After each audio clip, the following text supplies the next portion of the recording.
আমাদের জীবনের উদ্দেশ্যটা কি? আপনাদের আমি একটা উদাহরণ দিচ্ছি।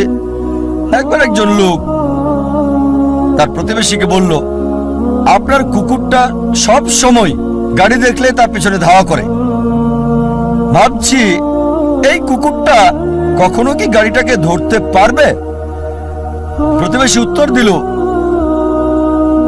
কোনো গাড়িকে ধরতে পারবে কিনা সেটা নিয়ে ভাবছি না, আমি ভাবছি গাড়িটা ধরতে পারলে কুকুরটা তখন কি করবে।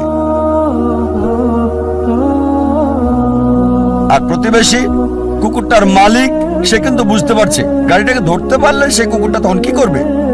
এখানে কুকুরটার উদ্দেশ্যটা কি? দুর্ভাগ্যজনকভাবে আমাদের অনেকেই আমাদের জীবনটাকে এভাবেই পার করে দিচ্ছি, এই কুকুরটার মতোই। আমাদের জীবনের উদ্দেশ্যটা কি? আপনাদের আমি একটা উদাহরণ দিচ্ছি। একবার একজন লোক তার প্রতিবেশীকে বলল, আপনার কুকুরটা সব সময় গাড়ি দেখলে তার পিছনে ধাওয়া করে। ভাবছি এই কুকুরটা কখনো কি গাড়িটাকে ধরতে পারবে? প্রতিবেশী উত্তর দিল, কোনো গাড়িকে ধরতে পারবে কিনা সেটা নিয়ে ভাবছি না, আমি ভাবছি গাড়িটা ধরতে পারলে কুকুরটা তখন কি করবে।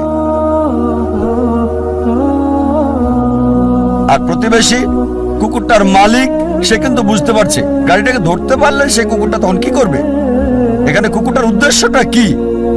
দুর্ভাগ্যজনকভাবে আমাদের অনেকেই আমাদের জীবনটাকে এভাবেই পার করে দিচ্ছি, এই কুকুরটার মতোই।